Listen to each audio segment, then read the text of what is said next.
Ayo, siap-siap buka mata untuk melihat beberapa rahasia kecil di balik barang sehari-hari. Dari meteran sampai sikat gigi, serta kompor di dapur. Kamu nggak akan pernah melihat atau memakai benda-benda ini lagi kayak biasanya. Yuk, kita mulai dari meteran sederhana. Lihat deh, kayak pemalu banget gitu kan dia? Sebetulnya, meteran jauh lebih berguna daripada yang kamu kira. Kamu kesulitan mengukur sesuatu sendirian? Ada lubang atau takikan di bagian logam di ujungnya. Bagian ini disebut pengait paku, yang bisa kamu kaitkan ke paku atau skrup kecil. Logam ini akan menahan meteran agar tetap di tempat saat kamu tarik. Meteran pun jadi nggak goyang-goyang lagi waktu kamu membacanya. Tapi kayaknya ujung logamnya agak longgar tuh. Mungkin saatnya beli yang baru. Eits, tunggu. Sebenarnya bagian ujung itu harus bisa bergerak supaya bisa bantu kamu mengukur dengan tepat. Lebar kait itu sebenarnya cuma sekitar 1,5 mm dan gerakan kecil itu bertujuan untuk ini. Kalau kamu mengaitkannya untuk mengukur dari dalam, kait itu termasuk dalam total angka. Kalau kait itu berada di ujung sesuatu dan kamu mengukur dari luar, celah kecil itu setara dengan lebar yang dibutuhkan kait. Jadi pengukuranmu akan selalu tepat. Oh iya, jangan tekuk meteran kalau kamu mau mengukur sudut. Pengukuranmu bakalan salah. Coba cek casing meterannya, kamu akan menemukan ukuran di sisinya. Ini panjang casing itu sendiri. Tempatkan casing di sudut, tambahkan angka itu ke pengukuranmu, dan kamu akan memperoleh informasi yang tepat untuk benda apa saja. Dan tahu nggak? Sebenarnya ada loh Hari Meteran Nasional di Amerika. Tada! Hari itu dirayakan tiap tanggal 14 Juli tiap tahun. Wah, meteran juga punya hari raya ya. Ada nggak alat lain yang mungkin kamu salah pakainya? Yup, stapler. Perhatikan lebih cermat plat logam di ujung stapler. Ini disebut landasan. Dan iya, bagian ini membantu menekuk staples. Tapi kamu tahu nggak kalau sebenarnya landasan ini punya dua pengaturan? Ujung staples biasanya mengarah ke dalam, mengamankan beberapa lembar kertas. Tapi landasannya bisa kamu putar ke posisi menyematkan agar ujung staples mengarah keluar.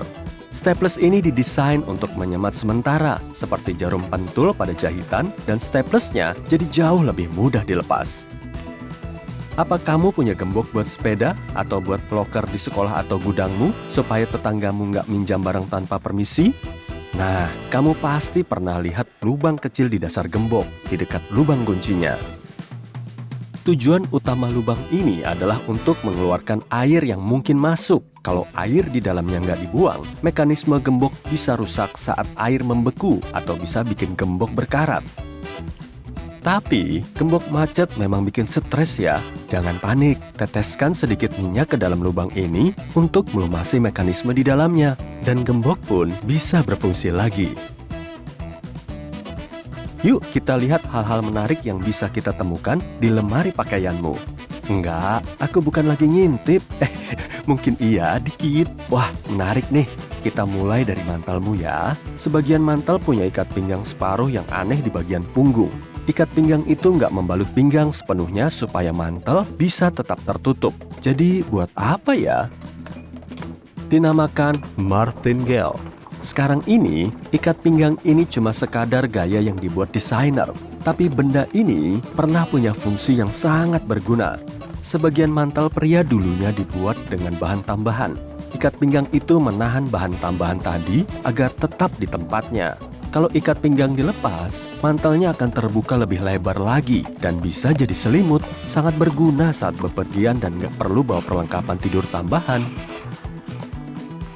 Seringkali saat kamu membeli jaket atau pakaian mewah baru, baju barumu itu akan disertai beberapa kancing tambahan dan secarik bahan yang sama. Itu adalah kancing tambahan kalau kancingmu lepas. Tapi secarik kain itu punya beberapa kegunaan. Banyak orang percaya kain itu bisa dipakai untuk menambal lubang kecil. Tapi kain itu juga bisa dipakai untuk ngecek deterjenmu.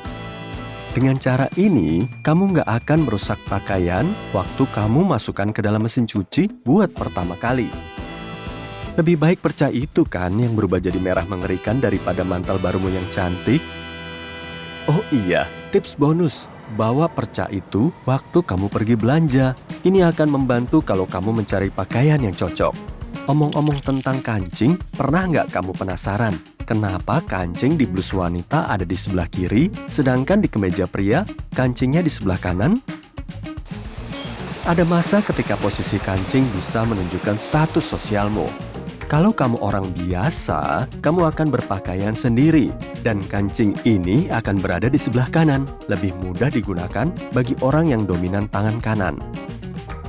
Kalau kamu seorang pria kaya, mungkin kamu masih akan berpakaian sendiri. Tapi, kalau kamu wanita kaya, seringkali ada pelayan yang membantumu berpakaian, terutama di masa-masa seperti Renaissance dan zaman Victoria, saat pakaian wanita cukup rumit, karena kamu harus pakai rok, korset, bustle, dan sebagainya. Kancing ada di sebelah kiri agar pelayan lebih mudah memakai tangan kanannya untuk mengancing. Seiring waktu, hal ini menjadi bagian dari produksi massal. Alasan yang lama pun terlupakan. Terus, gimana sama bot dan sepatu? Ada lingkaran di bagian belakang sebagian sepatu. Tapi itu bukan cuma biar kamu bisa menggantungnya. Saat kamu memakai bot, coba tarik lingkaran itu, dan kakimu akan langsung masuk ke dalam sepatu. Nah, sekarang sepatu botmu bisa dibawa jalan deh. Hal lain yang mungkin kamu belum tahu adalah kenapa ada pom-pom di atas topimu. Pom-pom dipakai oleh pelaut Prancis sebagai bantalan tambahan supaya kepala nggak terbentur pas cuaca buruk saat mereka berada di dek yang biasanya langit-langitnya rendah. Tentu, pom-pom itu sendiri sudah jauh lebih lama muncul. Bahkan, ada gambar orang Viking yang memakai pom-pom di penutup kepalanya. Dengan memakai bahan sejenis rajutan atau renda, mereka memasang pom-pom untuk menutupi jahitan terbuka di atas kepala. Oke, kalau di kamar mandi kira-kira ada apa ya?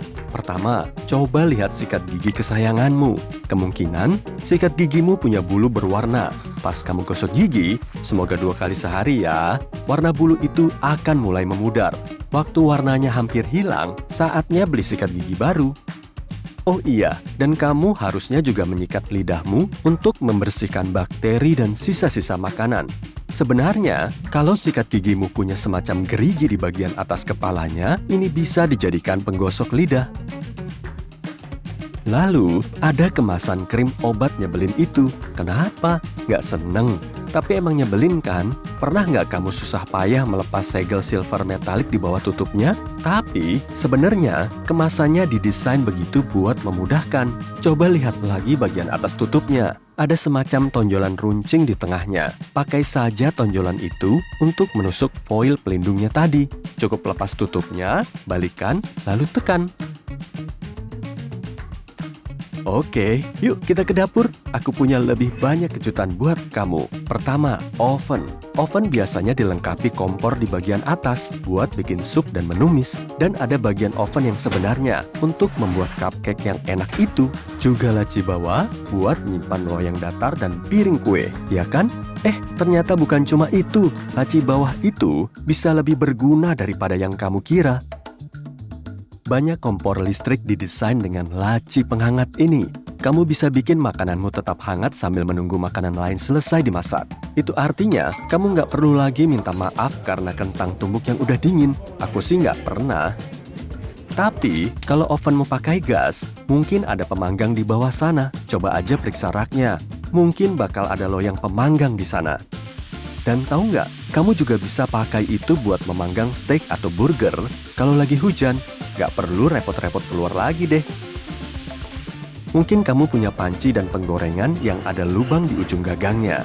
Biasanya sih, banyak orang yang menggantung panci dan penggorengan di pengait supaya nggak menghalangi waktu nggak digunakan. Tapi kegunaan lainnya adalah, lubang ini bisa menahan alat masak yang sedang kamu pakai. Kalau kamu mengaduk saus pasta dengan sendok kayu, selipkan sendok kayu di lubang itu, jadi kamu mudah mengambilnya lagi. Dan saus di sendok akan menetes ke dalam panci, bukan ke kompor. Oh iya, aku punya tips menghemat waktu nih. Nggak perlu kupas bawang putih sebelum dimasukkan ke alat penghalus bawang. Alat itu didesain untuk mendorong bawang keluar dan menahan kulitnya di dalam. Tips ini berguna banget loh. Wah, siapa sangka video pendek begini bisa mengubah drastis hidupmu. Hei, hidupku jadi terasa beda sekarang.